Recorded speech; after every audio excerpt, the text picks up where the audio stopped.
भौतिक विज्ञान पार्ट 2। विद्युत उत्पन्न करने के लिए कौन सी धातु का उपयोग होता है?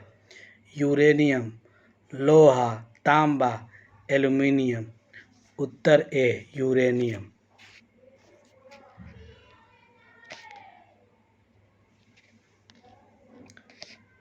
विद्युत उत्पन्न करने में यूरेनियम धातु का उपयोग होता है। यूरेनियम धातु का उपयोग नाभिकीय रिएक्टर में ऊर्जा के उत्पादन में किया जाता है। कमरे को ठंडा किया जा सकता है पानी के बहने से, संपीड़ित गैस को छोड़ने से, रसोई गैस से, ठोस को पिघलाने से। उत्तर बी संपीड़ित गैस को छोड़ने से।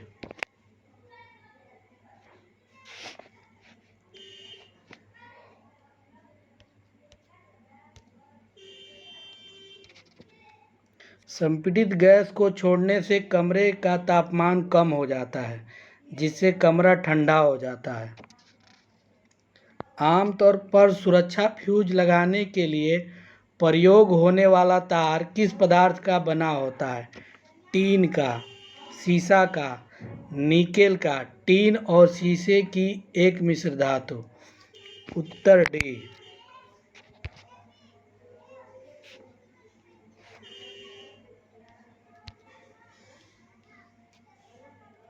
फ्यूज एक छोटा तार का टुकड़ा होता है।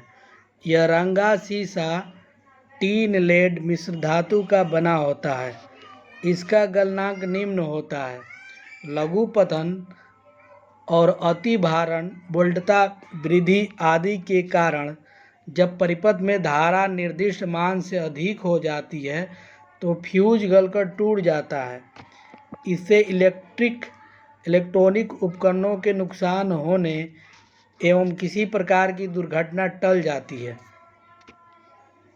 अतिचालक का लक्षण है उच्च पारगम्यता, निम्न पारगम्यता, शून्य पारगम्यता, अनंत पारगम्यता। उत्तर सी शून्य पारगम्यता।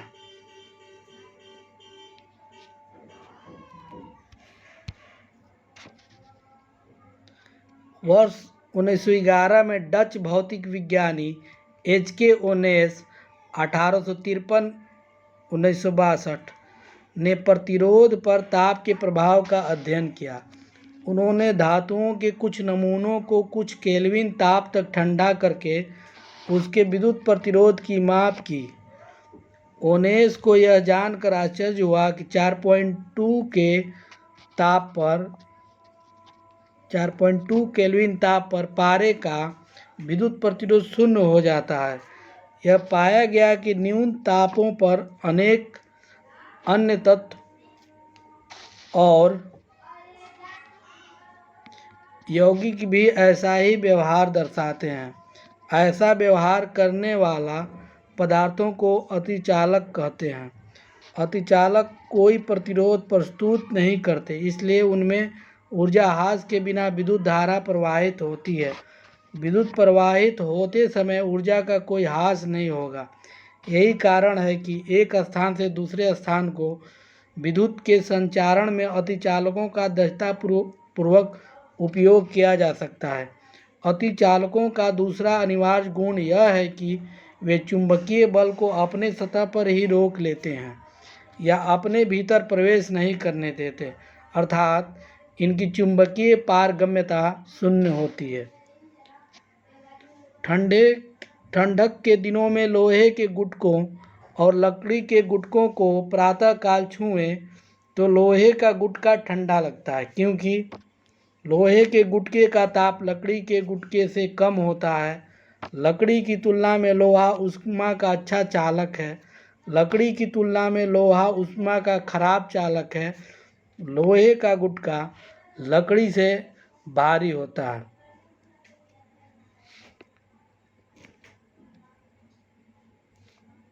उत्तर बी।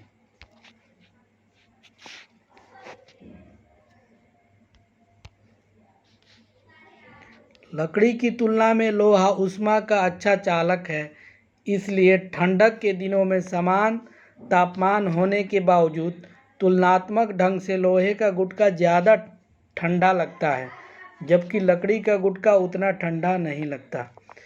कमरे में रखा रेफ्रिजरेटर का दरवाज़ा खोलकर आप कमरे को कुछ डिग्री ठंडा कर सकते हैं।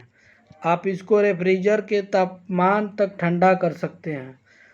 आप अंततः कमरे को थोड़ा गर्म कर सकते हैं।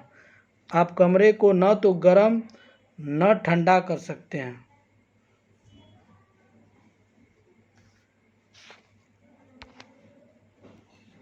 उत्तर सी।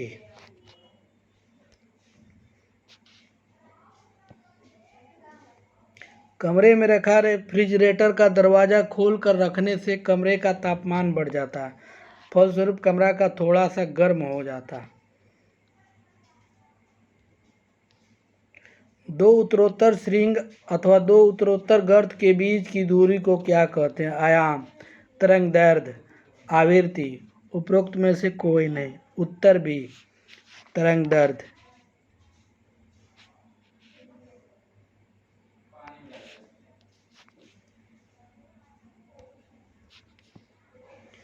जब एक सरल आवर्त तरंग किसी माध्यम से होकर जाती है तो एक विशेष पैटर्न की एक निश्चित दूरी के पश्चात पुनरावृत्ति होती है।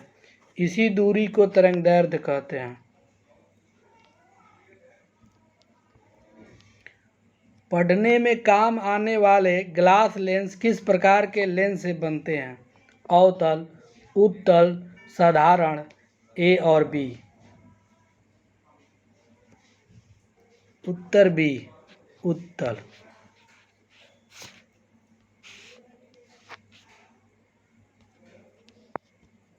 पढ़ने में काम आने वाला ग्लास वस्तुतः दूरदृष्टि दोष को दूर करता है।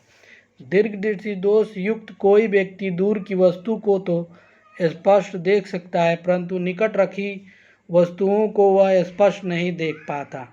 इस दोष को उचित फोकस दूरी के उत्तल लेंस का उपयोग करके संशोधित किया जा सकता है। ध्वनि का वायु में वेग अनुमानतः है 10 किलोमीटर पर सेकेंड, 330 मीटर पर सेकेंड, 10 मील पर मिनट, 3 × 10⁻10 सेमी पर सेकेंड। उत्तर बी, 330 मीटर पर सेकेंड।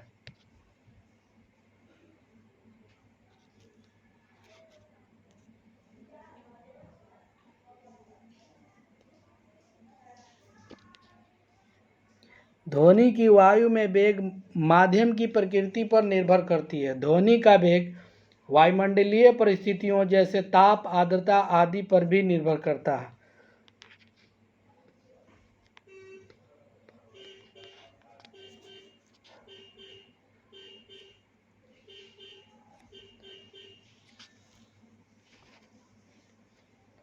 प्रकाश विकिरणों की प्रकृति होती है तरंग के समान, कण के समान, तरंग एवं कण दोनों के समान, तरंग एवं कण किसी के समान नहीं। उत्तर सी।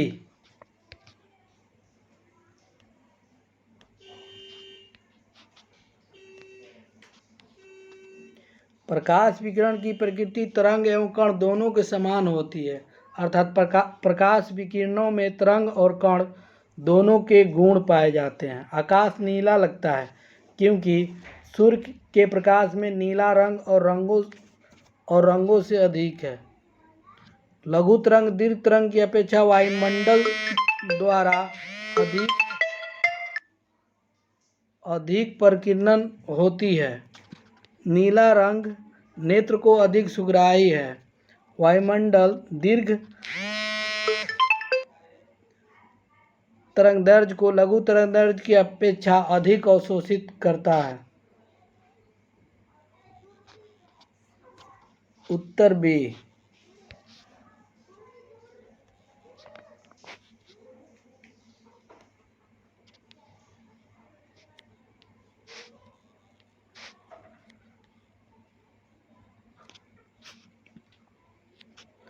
वायुमंडलीय अणुओं और परमाणुओं पर प्रकाश पड़ने से ये प्रकाश को सभी दिशाओं में प्रकीर्णित कर देते हैं।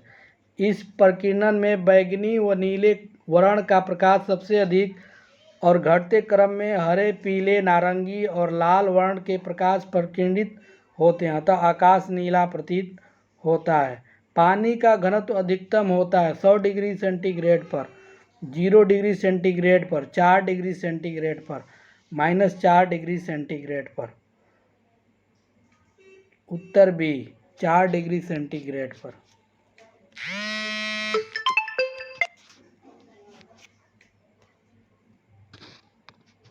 पानी का घनत्व 4 डिग्री सेंटीग्रेड पर अधिकतम होता है और उसका आयतन न्यूनतम होता है।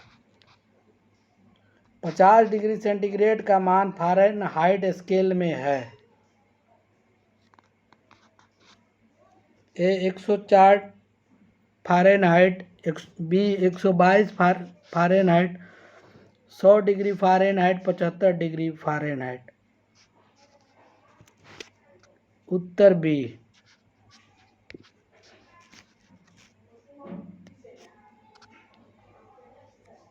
सेंटीग्रेड और फ़ारेनहाइट का संबंध निम्नलिखित सूत्र द्वारा प्रदर्शित किया जाता है। ए बराबर 9/c प्लस 32। अनुसार 9/5 इंटू 50, सी का मान पुट कर देंगे 50 प्लस 32, 450 बटे में 50 प्लस 32, 90 प्लस 32 बराबर 122 डिग्री। अतः 50 डिग्री सेंटीग्रेड का मान फ़ारेनहाइट स्केल में 122 डिग्री फ़ारेनहाइट होगा। वर्षा की बूंद की गोलाकार आकृति का कारण है द्रव का घनत्व, पृष्ठ तनाव, वायुमंडलीय दाब, गुरुत्व। उत्तर बी।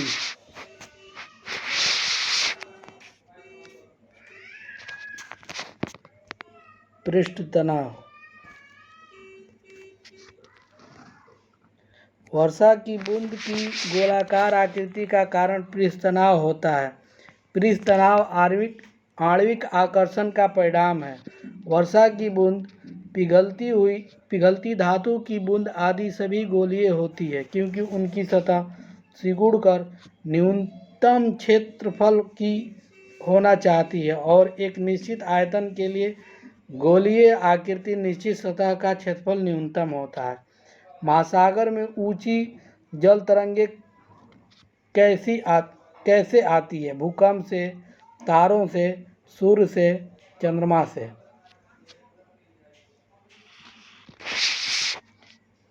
उत्तर डी चंद्रमा से।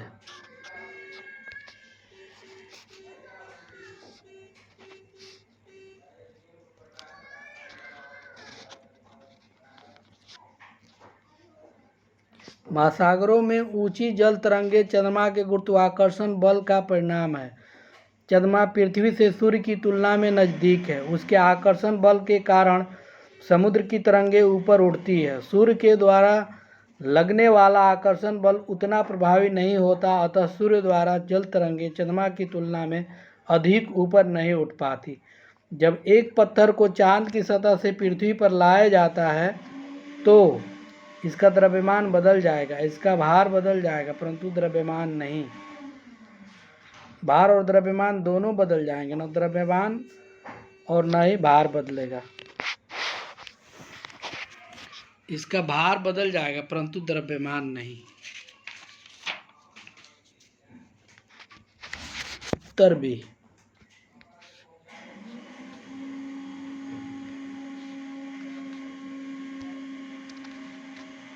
जब किसी पत्थर को चांद की सतह से पृथ्वी पर लाया जाता है तो उसका द्रव्यमान स्थिर रहता है लेकिन भार अधिक हो जाएगा क्योंकि पृथ्वी पर चंद्रमा की अपेक्षा गुरुत्वीय त्वरण अधिक होता है, 6 टाइम्स अधिक होता है। सौर ऊर्जा निम्न में से किससे प्राप्त होती है? चंद्रमा, समुद्र, सूर्य, हवा।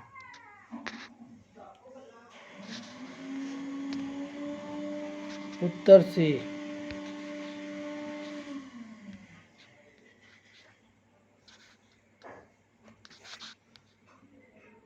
सौर ऊर्जा सूर्य से प्राप्त होती है। सूर्य के अभ्यंतर में नाभिकीय संलयन के कारण लगातार विशाल मात्रा में ऊर्जा मुक्त होती रहती है, अर्थात नाभिकीय संलयन द्वारा सूर्य पर ऊर्जा का निर्माण होता है। इस ऊर्जा का अंतरिक्ष में सब दिशाओं में विकिरण होता रहता है। पृथ्वी और अन्य सौर ग्रहों को इस ऊर्जा का एक छोटा सा भाग ही मिलता है। पृथ्वी को लगभग 4.5 × 10⁸ भाग ही ऊर्जा प्राप्त होती है। सूर्य पर ऊर्जा का निर्माण होता है नाभिकीय विखंडन द्वारा, नाभिकीय संलयन द्वारा, ऑक्सीकरण अभिक्रिया द्वारा, अवकरण अभिक्रिया द्वारा। उत्तर बी, नाभिकीय संलयन द्वारा। प्रथम भारतीय उपग्रह आर्यभट्ट कब छोड़ा गया था? 10 जुलाई 1992, 19 अप्रैल 1975, 1 नवंबर 1966, 2 दिसंबर 1975। उत्तर बी, 19 अप्रैल 1975। प्रथम भारतीय आर्यभट्ट 19 अप्रैल 1975 को छोड़ा गया था। वर्ष दीर्घतम होता है प्लूटो पर, गुरु पर, नेपच्यून पर, पृथ्वी पर।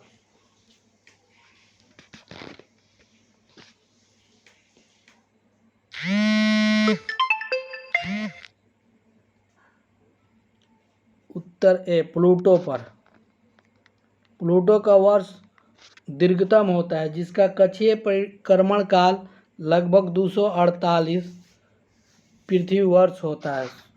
सूर्य के प्रकाश का धरती की सतह पर पहुंचने में लगने वाला समय है 4.2 सेकेंड, 4.8 सेकेंड, 8.5 मिनट, 3.6 घंटे। उत्तर सी, 8.5 मिनट। सूर्य का प्रकाश पृथ्वी पर पहुंचता है 5 मिनट में, 6 मिनट में, 8 मिनट में, 10 मिनट में। उत्तर सी, 8 मिनट में।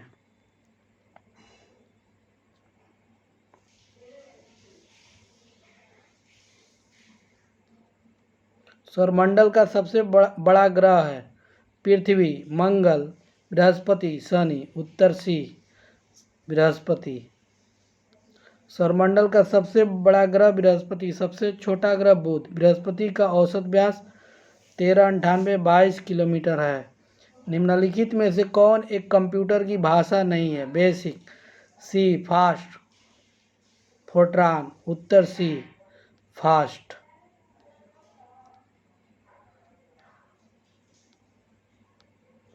निम्न में से कौन सी धातु रोशनी के बल्बों में फिलामेंट के रूप में प्रयोग होती है? उत्तर डी, टंगस्टन।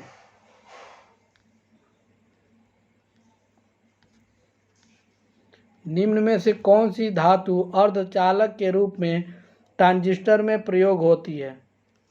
तांबा, जर्मेनियम, ग्रेफाइट, चांदी। उत्तर बी, जर्मेनियम। परमाणु नाभिक के अवयव है इलेक्ट्रॉन और प्रोटॉन। इलेक्ट्रॉन नाभिक में नहीं होता, यह कक्षा में परिभ्रमण करता है। इलेक्ट्रॉन और न्यूट्रॉन, इलेक्ट्रॉन नहीं होता है। प्रोटॉन और न्यूट्रॉन। उत्तर सी। परमाणु के नाभिक मुख्य अवयव प्रोटॉन और न्यूट्रॉन है तथा इलेक्ट्रॉन नाभिक के चारों ओर चक्कर लगाता है। निम्नलिखित में से कौन वैकल्पिक ऊर्जा का सबसे बड़ा भंडार है? सौर ऊर्जा, ज्वारीय ऊर्जा, भू ऊष्मीय ऊर्जा, परमाणु ऊर्जा। उत्तर ए, सौर ऊर्जा। सौर ऊर्जा वैकल्पिक ऊर्जा का सबसे बड़ा भंडार है। अन्य सभी ऊर्जा के स्रोत सीमित हैं। परमाणु बम का सिद्धांत आधारित है नाभिकीय संलयन पर, नाभिकीय विखंडन पर, ए तथा बी दोनों पर, उपरोक्त किसी पर नहीं। उत्तर बी, नाभिकीय विखंडन पर। परमाणु बम का सिद्धांत नाभिकीय विखंडन पर आधारित है। नाभिकीय विखंडन का तात्पर्य है भारी परमाणु वाले तत्व का कम परमाणु वाले तत्वों में टूटना। इस विखंडन के परिणाम स्वरूप ऊर्जा उत्पन्न होती है। वायु में कौन सी नोबल गैस नहीं होती? Helium, neon, argon, radon.